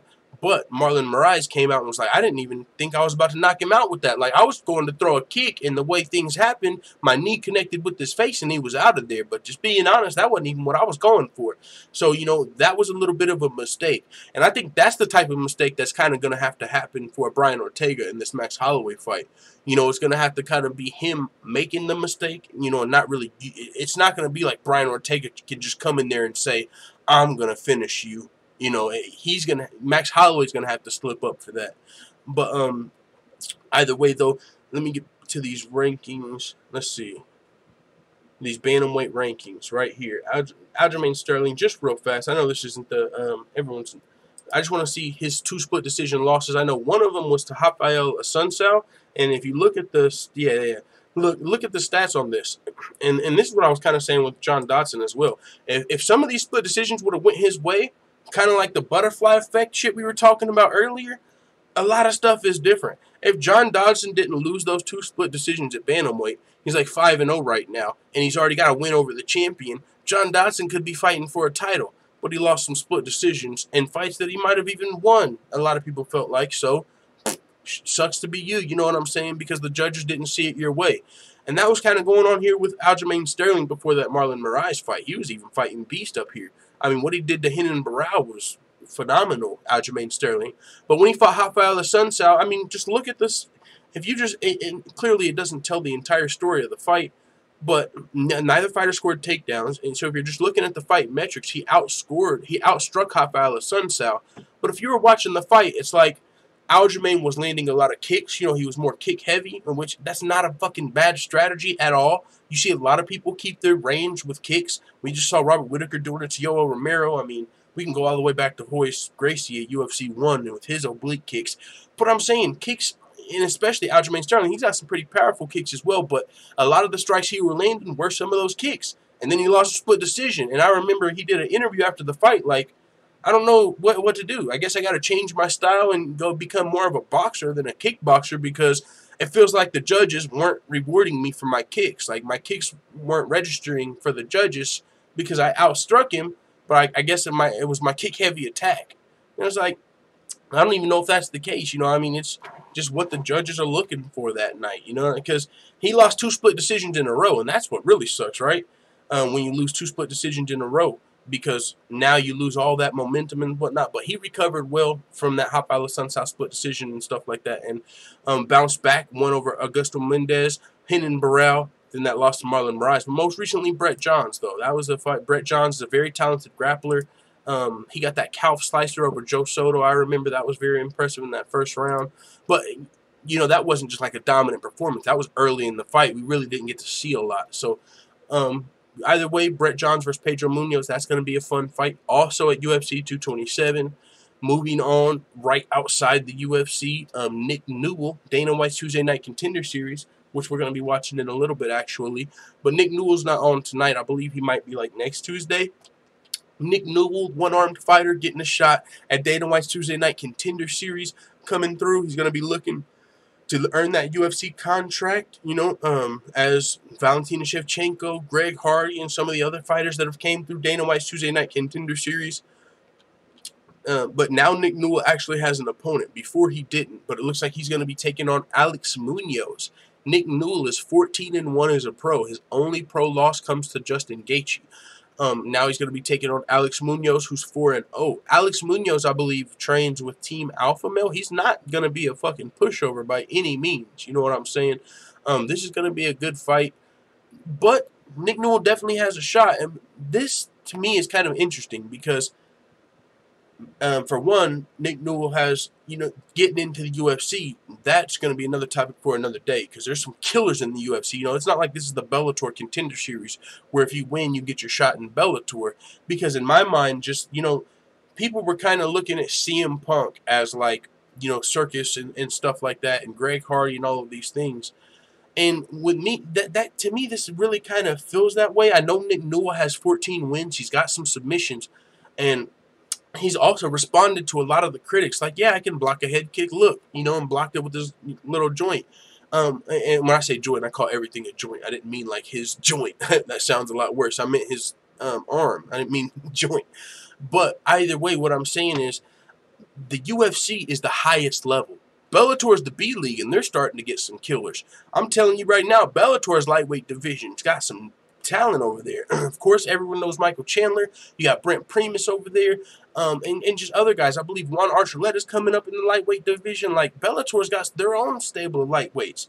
But if you're talking about the fucking UFC lightweight division, ooh, I'm glad we got the rankings up, because this is killers. This is stacked. UFC lightweight division. Look at this. All the way down. Paul Felder, 14. Alexander Hernandez down here. Former champ Pettis, James Vick. So, I mean, you know, this is the deal, though, with Nick Newell. I think he's going to be able to, like, just, you know, like, live his dream and get a fight in the UFC if he gets the contract. But I don't know where we go from there. You know what I'm saying? But it is what it is, you know, and Dana White's kind of talked about this. He wasn't really open to signing Nick Newell, especially in the past. He said because the minute he loses, it looks terrible for business. And you guys know, and I heard Dana White speaking with the media. They're like, hey, Nick Newell, you know, you're going to give him opportunity. And, like, you know, because there was the media was like, yeah, you know, it's the perfect timing. Like, let's get Nick Newell in there. But Dana White kind of, he responded to him in a great way in my mind. He was like, yeah, I hear you guys. You're all asking me about Nick Newell, but you guys are literally going to be the same guys that write the story once he loses that we were bad guys for signing him. You know, and, you know, in my mind, I think that's true. I think that if Nick Newell loses with a crazy KO in the first round in his first UFC fight, it's going to be a lot of people coming out and writing those stories like, oh, look at the UFC trying to get money and capitalize off this one-armed fighter, and he gets knocked out. They should have knew it was happening. You're the UFC. You know you have the best fighters in the world. And it would just be so much worse, in my mind, than someone like a Bellator or even LFA, PFL, you know, some of these other leagues that are out there. And so we'll see what happens in this episode. I'm definitely going to be watching Nick Newell's fight and rooting for him to win the fight, you know, because Nick Newell, he's 14-1. He's definitely shown he can win pro fights. But I just don't know if he gets that UFC contract, and I hope he does, because that would, in my mind, that's like one of the final chapters, like toward the end of the story of Nick Newell, like, holy shit, he made it to the UFC. That's like some, you know, some dream type stuff. Like, he's been dreaming for this moment. You don't want to deny nobody their dream. But my just thing is, there's guys in the fucking, I just look at the UFC like they're killers. You know what I'm saying? Like, savages. Even guys like Alex Hernandez that just got into the top 15.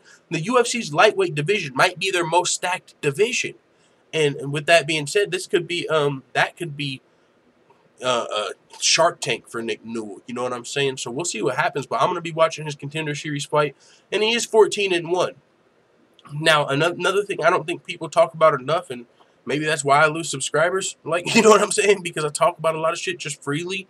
But one thing is, if you, like, do the knowledge, do the research, and look at his opponents, in the 14 opponents, those guys aren't the Justin Gaethjes of the world, right? He has fought a high-level fighter in his career, like a UFC caliber fighter. But in my mind, and just as a fan looking in, doing my own research, like whatever the fuck that means, in my mind, the only, and we can pull it up. Actually, we're not going to do that.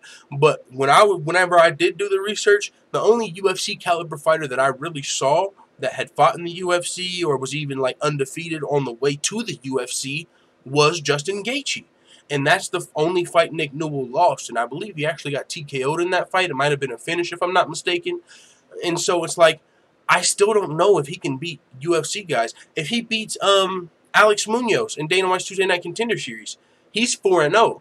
There's not a lot of guys like that in the UFC. And so that's why I'm kind of confused, honestly. It's like, why isn't Bellator, like, I don't get this. Bellator is the guys that can take someone like the Situation from fucking Jersey Shore and give him a fight with someone else. And no one really cares because it's Bellator. So if you are looking for the highest level in the world, Bellator's starting to be known as the second highest level. So I just don't see why we would go straight to the UFC instead of Bellator in my mind. You know, because I feel like Bellator would be able to build him or give him better fights. You're not going to be able to get much slack in the UFC, especially in the lightweight division. There's guys that are unranked, and Marabek Tysonov is an unranked lightweight right now on like a 5-fight KO spree. So it's like, okay, if you get into the UFC and you fight an unranked guy, Who is it going to be? Fucking Maribek Taisimov? You know, in Bellator, we don't even know if they have official rankings. So you can fight this guy, then that guy, and then that guy, and then it is what it is. But, man, it's going to be tough in the UFC, so we'll see what happens. I got my eye on it, and I know a lot of people are kind of, you know, rooting for this to happen. We'll see what happens. I know it's a dream of Nick Newell's, and you don't want to be that fucking guy, right? The scum of the earth that roots against a disabled person's dream, so I'm not going to be that guy, but I'm just saying the UFC has some motherfucking killers. Now, we'll move on to the next topic. Bradley Scott got popped by USADA. If you know who Bradley Scott is, I believe he was lost 3 of his last 4 fights, but the UFC issued a statement on Bradley Scott. The UFC organization was notified that USADA has informed athlete Bradley Scott of a potential anti-doping violation stemming from an in-competition sample collected May 27th. So who did he most recently fight? That fight is very likely to be overturned if he won it.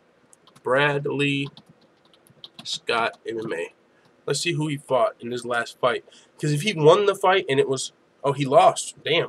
He lost a split decision to Carlo Pedersoli Jr. He was coming into the fight on a losing streak. Maybe he felt like, hey, I got to stay in the UFC, dog. Remember? You know, maybe he listened to that podcast, GSP. You know, it's still easy to beat USADA. You can give a motherfucker the wrong idea. You know, what if there's somebody that used to do steroids? GSP setting motherfuckers up for failure. What if there's somebody that used to feel like they could beat the system, but then USADA scared them straight? And then they heard GSP say, no, like, you can still beat that shit. Just tell them you're going to Antarctica. And, like, the next day you had, like, 5 fighters. I'm going to be in Antarctica for 2 days. Could you imagine, like, USADA just going to all 5 of those fighters? Like, no, but either way, Bradley Scott did fail his drug test, but he lost the fight, so not really a lot going on there. You know, it's not like the fight's going to be overturned. Carlo Pedersoli still got the W.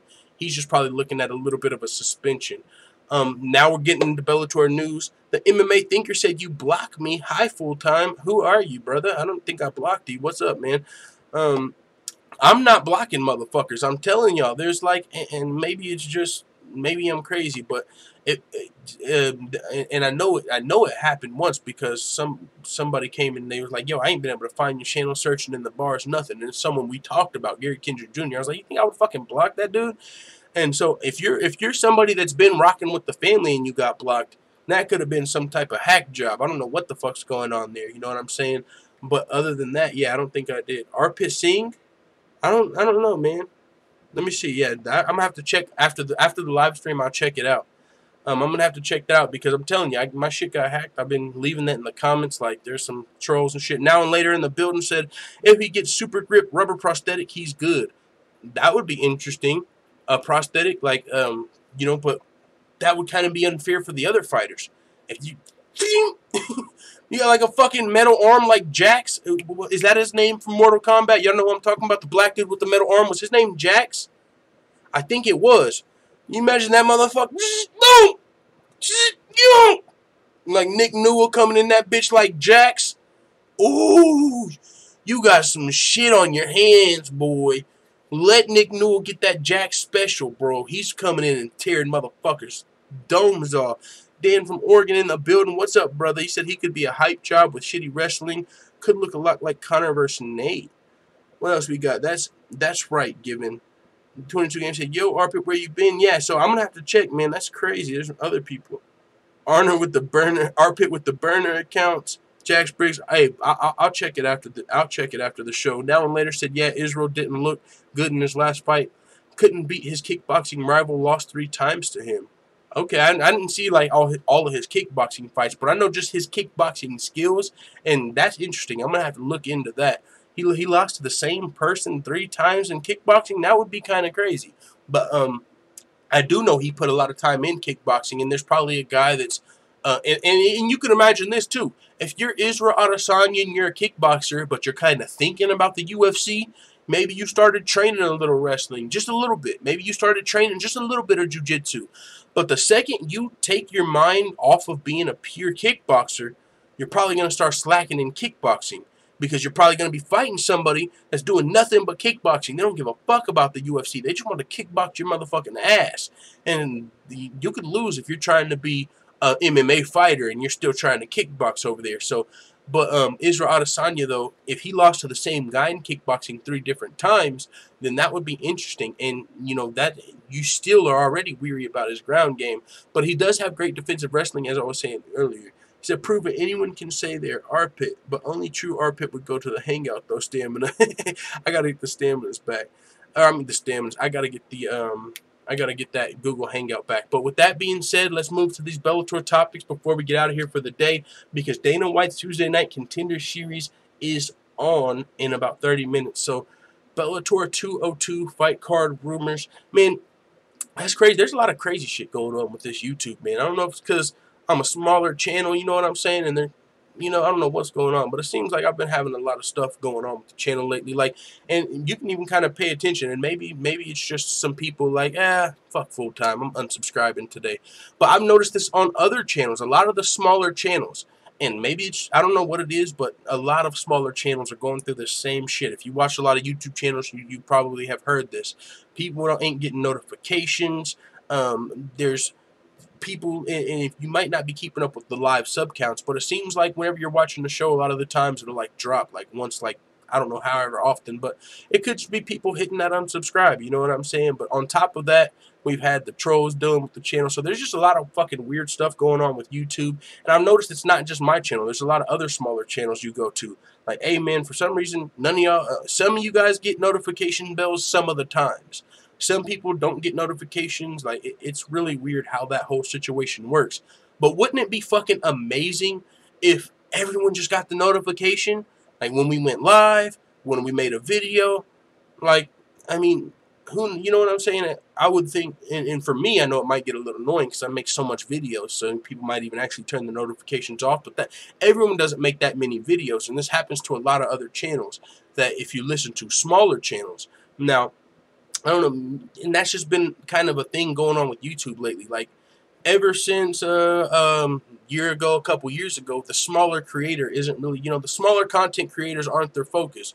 It's like they're trying to go to YouTube TV and have all these big shows, like mainstream shit. So us smaller guys are kind of getting shit on, and it kind of makes me, someone thinking, like, wonder, like, do they got some shit going on to where, like, if your subscribers aren't active for a certain amount of time, you lose subscribers? Because, I just noticed that on a lot of other smaller channels. But hey, it is what it is. Maybe we need to switch some shit up. Maybe I need to sell out. Maybe I need to just start saying Tyron Woodley's fucking, boring and all of this stuff. Go with the mainstream thing and maybe it'll pick up. Who knows? But if that shit continues, man, I might have to change something up. We'll see what happens. Because it's not like the people in the full-time family are hitting me up like, yo, this might need to change. Or, I'm not even like getting like constructive criticism a lot of the times. Like, hey, maybe the intro, the baby back bagel biting bitch boy. And actually a lot of people like that. Like, whenever Sean O'Malley, a lot of, like, not just him, Coach Shelton Harrison, a lot of people, they enjoy that, that baby back bagel biting bitch boy. A lot of people like that. So I don't think that's what it is. But who knows? Maybe it is. You know what I'm saying? I'm just looking at a lot of the stuff going on lately. People getting blocked, talking about they can't find my channel, all type of craziness, man.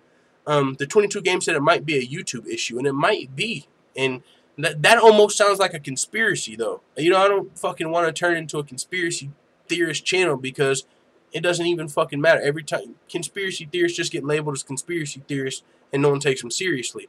So, but yeah, man, as far as YouTube with smaller channels, it's kind of weird that all of these smaller creators are having these issues with people getting notifications and, and stuff like that. But it's just kind of weird, and especially for someone that's, I'm paying attention to this shit day in and day out because I'm on here every day. I'm looking at the subscriber counts and all of this shit and weird little stuff. And 22 Games that I like your intro.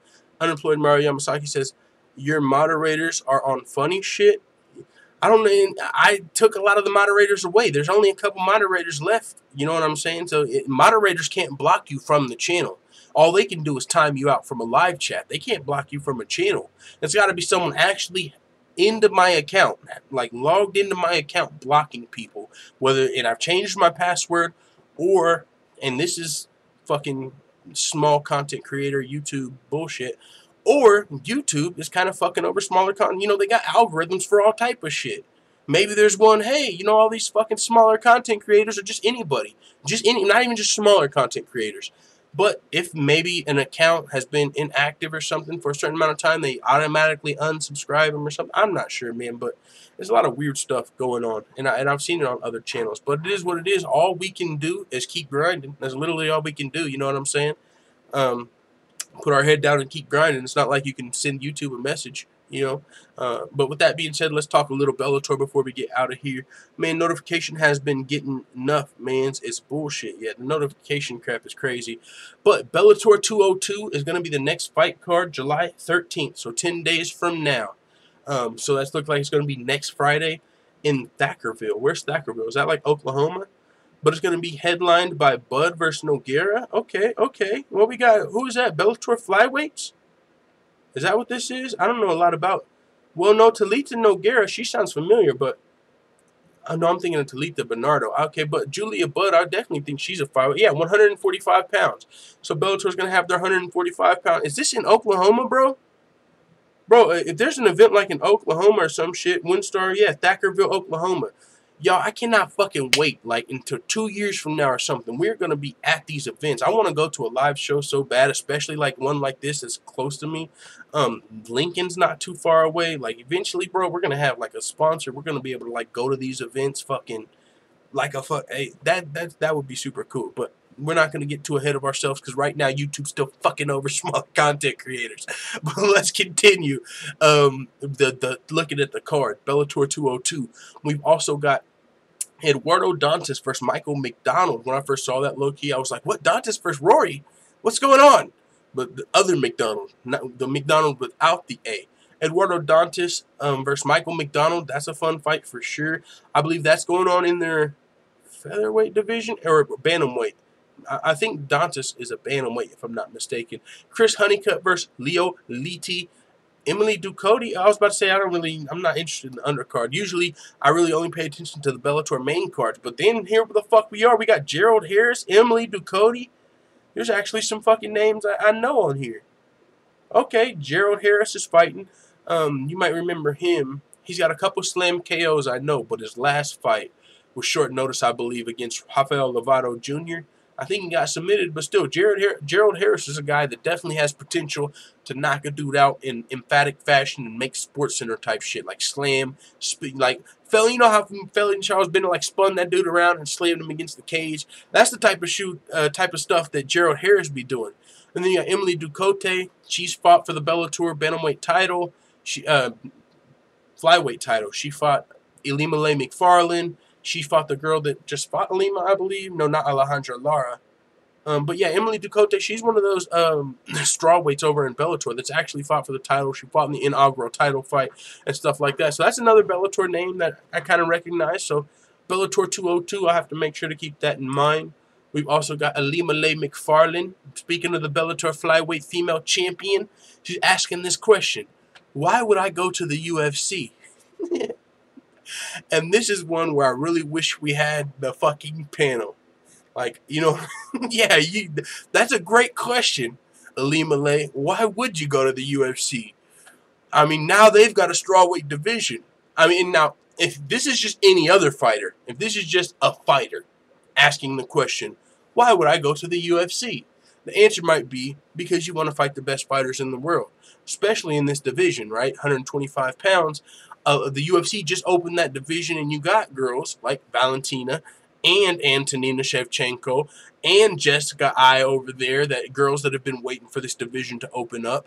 And so now, and this is the case with a lot of divisions, you might want to go to the UFC because that's what you dreamed of as a kid if you were an MMA fighter.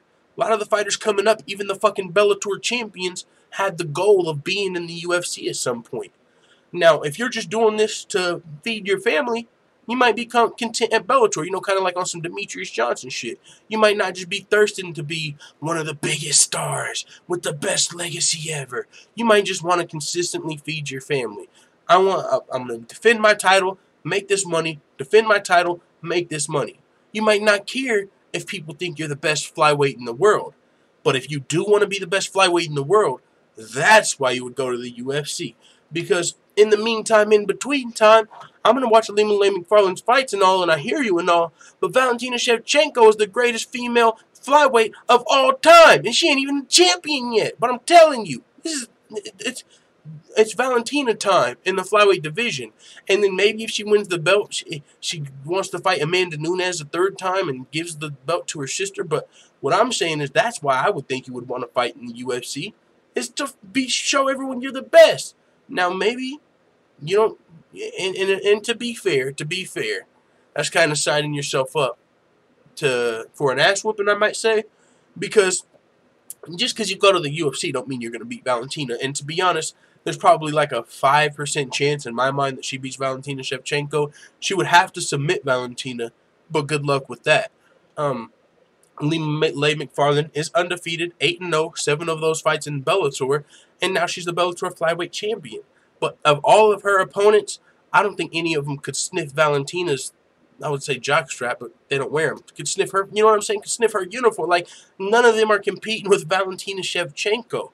Like, even, the girl she most recently fought, Alejandra Lara, like, Valentina Shevchenko is a whole nother animal. When you're talking about levels to this shit, you're talking about Valentina Shevchenko. I'm interested to see how a lot of these girls just on the tough house would do against like an Ilima Leigh McFarland. But this is what Ilima Leigh is having to say. Everyone always asks me, are you going to the UFC? What's your plan? Why would I go to the UFC? She said, you're seeing more and more fighters come from the UFC over to Bellator, and not just any fighters, but like high-profile fighters. UFC Hall of Fame fighters are coming over to Bellator. So I think that's just saying a lot about where our organization is going. Why would I want to leave the people who believed in me and signed from the beginning? I don't think I've even got a second look from other promotions. Bellator President Scott Coker was the one that believed in me. I'm Bellator through and through. And that's loyalty. It's always good to see, someone being loyal to the soil, and I hear and you can't even be mad at this chick being loyal to Bellator. Like, nobody was hollering at me before Scott Coker came up, picked me up. Now I'm still undefeated. They were interested in little 1-0 Ilima Leigh, and now I'm here, the Bellator champion. They've been nothing but nice to me. Well, why would I go to the UFC? You're seeing these fighters come over? I mean, Bellator could be the UFC in 2 years. Now, I don't think that's going to be the case, but you could definitely understand where she's coming from for sure. There are high profile, not even just Hall of Famers. Those guys have been coming to the UFC. Bellator, they've been getting the Tito Ortizes and stuff like that. But now you're getting legit best fighters in the world on top of that. Gegard Mousasi, Rory McDonald. You got, there is, it seems like a light at the end of the tunnel with Bellator. If you're a fighter and you're just not, necessarily thirsty to be the best fighter in the world. Now, that's just the difference here. Are you looking at this as a business, or are you looking at this as I want to be the best fighter in the world? If you're looking at it as a business, you might just say, fuck it. I can get paid more over here in Bellator. I got a brighter future in Bellator. They fuck with me. I don't have to worry about nothing in Bellator. I'm good over here. But if you're like, man, I want everyone to know I'm the best fighter in the world, you might have to go over to the UFC and kind of get that fight with Valentina. But it is what it is. Maybe you really don't give a fuck. I don't care what you guys think. You don't think I can beat Valentina? Me either. No, I'm just saying. But, to me, this kind of reeks to like the Demetrius Johnson syndrome. Like, I'm content where I'm at. I don't really need to go up and fight TJ because you guys want it. With her, I'm content where I'm at. I don't need to go to the UFC and fight Valentina or none of those girls just because y'all want to see it. And I'm good here, bro. I'm kind of good. So I see what she's saying, but in my mind, I think that's why people would ask that, why you would go to the UFC. But with that being said, that's actually the last topic we have for today. If you are interested in more, though, of course, you can check out the Full-Time MMA Dojo over here on Patreon. It's pretty fun. We got some cool videos. But before we get out of here, of course, we are also going to look at the Full-Time MMA Instagram. I'm just saying, no matter what, this is something you probably should be doing. Even if, fuck Patreon, you know what I'm saying? Like I said, I don't care if people sign up for Patreon. It helps support the channel, but if you don't, I don't care. If you can't afford it, don't do it. Fuck it. I'm not dying for Patreon. But what I will say is something that you should do, and it's probably even a little easier. You don't have to check it every day. Patreon, if you want, was there some new videos? There probably is, but still, follow me on Instagram. That's the place to go, because as you can see, the pictures I put up, I got the news, like, it don't have me talking, but it's got, like, all the fucking, stuff that I've been putting up, the videos, and if you click on it, it'll have, like, a link. You can either just go to it, and it's got the headline. So, check out the Instagram as well. But before we get out of here and watch Dana White's Tuesday Night Contender Series, let's see what the full-time family's talking about. We got Stamina MC. The energy Valentina has behind her now is both awesome and weird at the same time. The amount of fan traction she's picked up after the loss to Nunes is curious to me. Well, yeah, it's curious to me as well. But what's kind of curious to me is, well, and maybe it's not. I don't know what the deal is with Amanda Nunes, but she's kind of got like, I want to say like the Tyron Woodley thing going on, to where she wants to be liked, it seems like, and she's got the potential and the skill. She's the best in the division right now. It's hard to argue that, but people are never going to give it to him. Like, even if you beat Valentina twice, people are like, no, you didn't. And fuck Nunes. What's up, Valentina? But Valentina Shevchenko, I think hers though is also the 125-pound division. I don't think it's just losing to Nunes. She got a lot of fans. I think it's kind of now people are like, ooh, she's at her real division. Now she ain't got that disadvantage of the size disadvantage anymore, with Nunes. And she still fought a good fight with Nunes, but it's like now I feel like she's going, and this might sound crazy, from like a princess to a queen type shit. Like, this is like her division now. It's Valentina time type of stuff. But I hear what you're saying, brother. Leon Dubson said, more likes, please. And it is what it is, man. Maybe I'll probably get fed up eventually and start being like an asshole like some other YouTubers. Like, hit that fucking like button. What y'all doing? Y'all are slipping slacking. Turn into a grouchy YouTuber.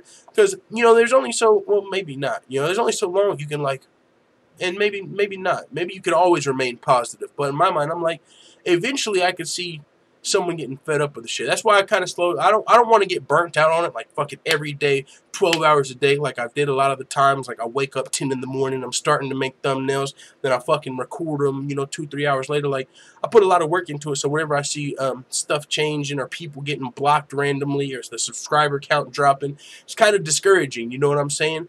And so, that being said, those thumbs up, those definitely help. And, anything you can do to encourage your fellow hardworking YouTuber, whether it's a thumbs up, share the video, follow your boy on Instagram. You know what I'm saying? That definitely helps in times of YouTube fucking around with smaller creators. But with that being said, thank you to everybody, the motherfucking family, my dogs, for coming through tonight, Tuesday, the night before July 4th. Tomorrow's July 4th. And I'm still going to be live because we don't cut no motherfucking days off. I'm going to be live at 6 p.m. my time tomorrow, 7 p.m. Eastern. I'll see you guys there. Time to watch Dana White's YouTube SADA. Yo, chill. I'm trying to do an outro. YouTube SADA's fucking with all of us, bro. But, the Wrath of the Raider, that was pretty funny. Either way, thank you guys for coming through. You guys are my family. Big hug, group hug. Thank you guys. See you guys tomorrow. Motherfucking right back. Full-time MMA live. Let the full-time family know what you guys think in the comments. That was